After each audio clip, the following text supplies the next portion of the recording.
Welcome everyone. I am Prt.1 Montez, and I'd like to share with you on the idea many Christians are asking and wondering, and so I want to talk on this subject on walking in the Spirit. And if you are a Christian, or you are Islamic, or you are Baha'i, or you are Jewish, or you are Indian, or any other religion or religious sect of people, that be Buddhists or Taoists or all the other religions out there that are beautiful and that are there for a beautiful reason and purpose in life, and for humanity to enjoy the beautiful poetry and scriptures that each one of them carry within their own circles of belief systems. But each one of them have their own teachings on the mystical understanding, or the spiritual nature of understanding, or the psychological understanding of those holy scriptures of which they read. And that is what I teach, is the mystical understanding, or the psychological spiritual nature of the scriptures, namely the biblical scriptures of Christianity. That is a background of mine. But I never was taught these things of what I'm saying. I was only taught, just like you are, just like you were, I was only taught the stories. I went to church, I grew up in church. I only learned the stories. I learned how to read the scriptures. I learned how to study them. I learned how to debate them, which I will no longer debate anyone. It's a waste of time. But I learned a little bit, and it really does take a revelation, because I can tell you all day long who you are and who you are and who you represent in Scripture, and you will not believe it until it unfolds in you. So I teach the law of Scripture, the spiritual laws, to help you enhance your life, because they are there for anyone. Blessed is the man who delighteth himself in the law of the Lord, for in all that he does he prospers. So if you can learn these laws, these spiritual principles of which I am teaching, they will enhance your life and bless your life and cause prosperity to flow in your life. Break a law of the Spirit and you will find yourself in a frustration. You will find yourself unfulfilled. These are spiritual principles, not physical laws.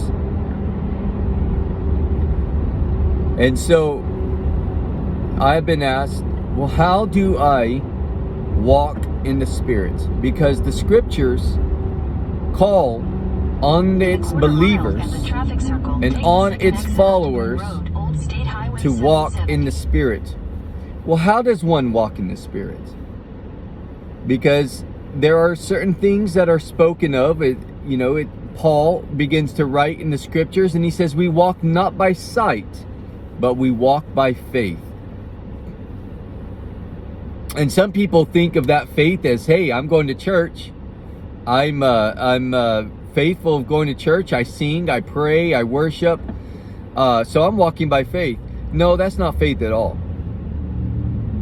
That's what maybe they tell you what faith is. Faith is spiritual knowledge. And let's start at that point. So if you're going to walk in the Spirit, there's a spiritual knowledge of which you're going to be guided by or live by.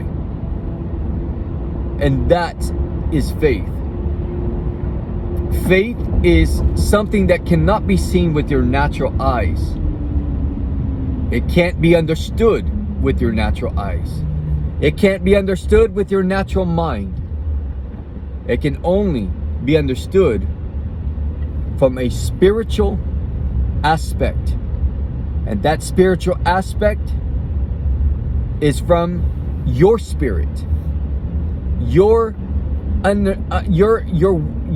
imagination is the spirit in man. So when the Bible is speaking, it's not speaking to the natural man. It is addressing the human imagination. It is addressing the spirit in man, the soul in man. For your imagination is your very soul. And the only way you can understand your soul is to understand your ability to imagine anything. For your imagination is literally spiritual sensation. And I'm going to give you an example of that. If you close your eyes, imagine a flower. Imagine, you know what, some people like roses.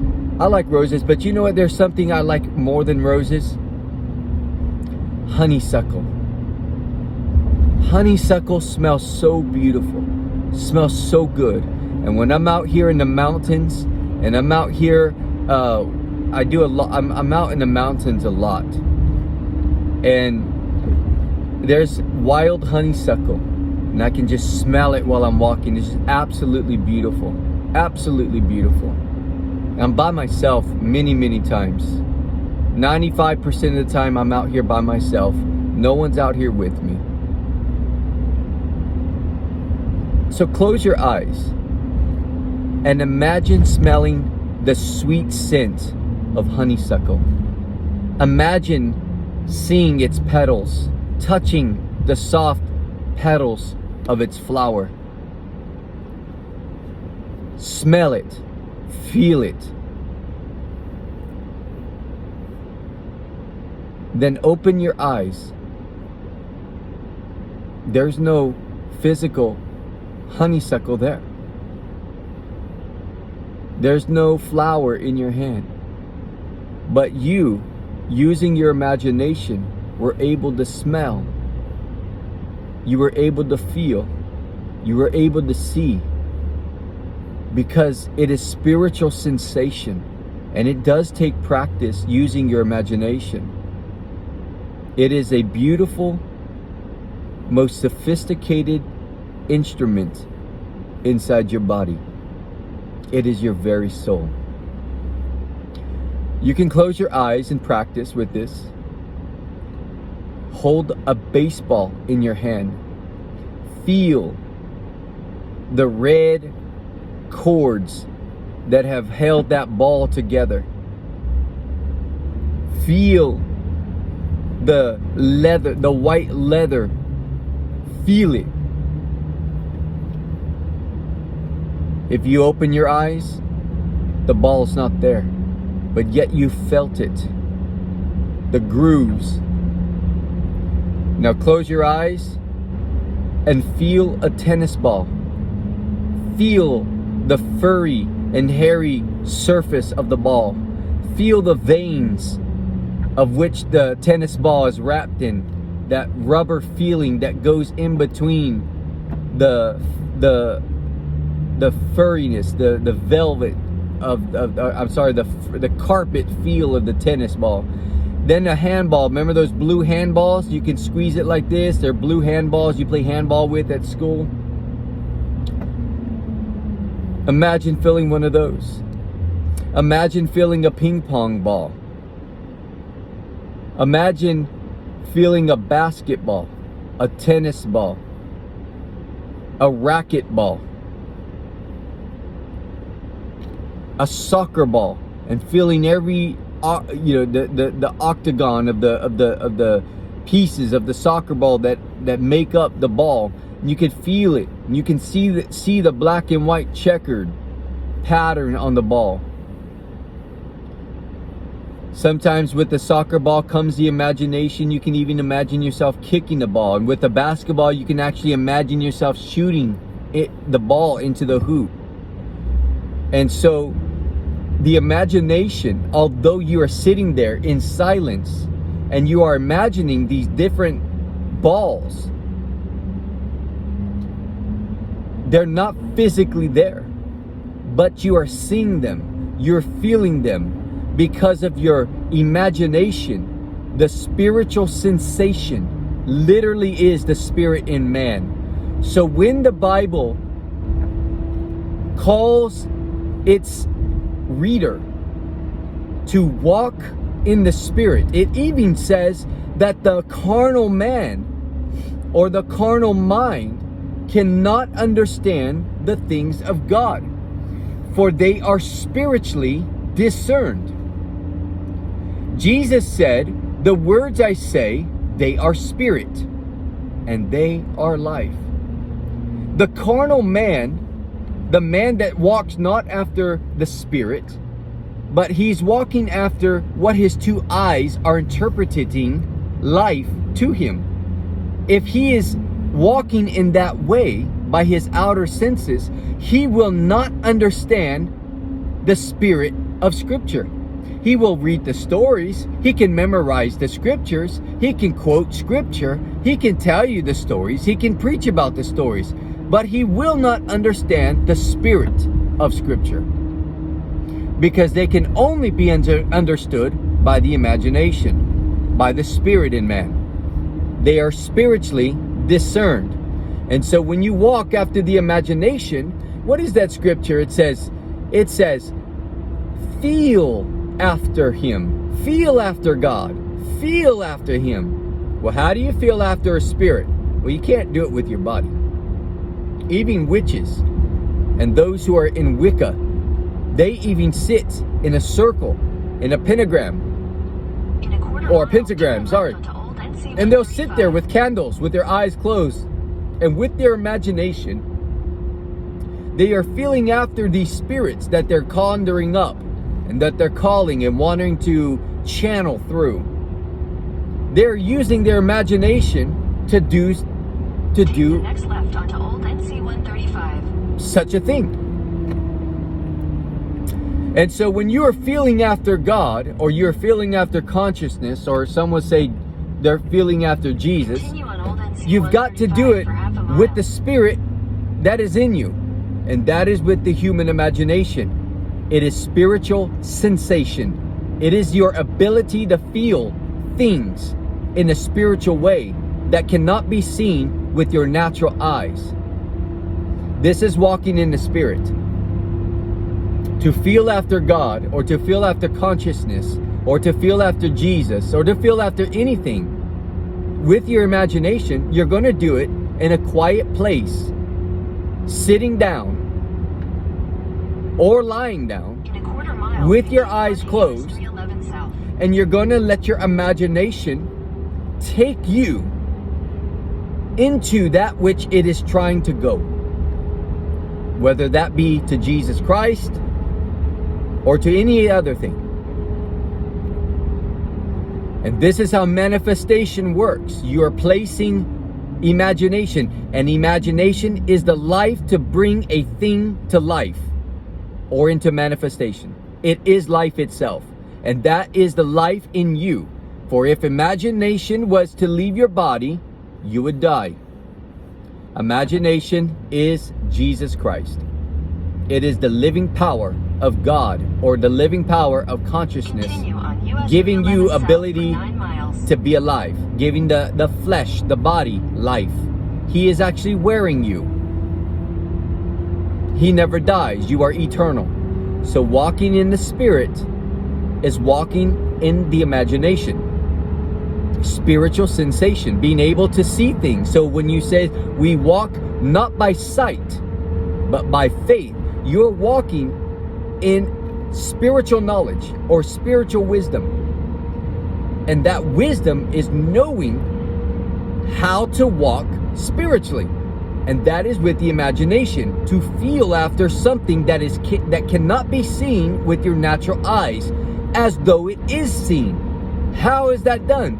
Through the imagination. It's done through the imagination. So when you're trying to manifest something in your world, you close your eyes. Although your eyes, your outer world cannot verify that which you are are seeing in your imagination, does not matter. The power is coming from the imagination, the spirit, the soul. And so you imagine yourself in a better state than you currently are. And you see it done. And you feel it. You feel after that man you would like to be, or that woman you would like to be, or that man you would like to marry, or that female you would like to be with. That job you would like to have, that promotion, that business, that boat, that house, that health, that wealth, that championship, that gold medal, whatever it is. Imagine yourself already having it. Feel that gold medal, and I'm getting chills just talking about this. My goodness. Feel the gold medal in your hand already, or feel that trophy. Feel it, holding that trophy. Feel it. Smell the gold on it. See all the people congratulating and shouting and screaming at the game that you won that championship. Feel after it. Then take a deep breath and open your eyes. And that feeling that you felt when you were imagining, take it with you in your awaking world. Go to work feeling that feel when you had your eyes closed and you were holding that gold medal. Although your current eyes cannot see it, it does not matter. You're taking the feeling with you that you felt in your imagination, and you hold on to that feeling, and you persist and have a strong conviction, a strong belief, a strong conviction. I've already got it. It's already mine.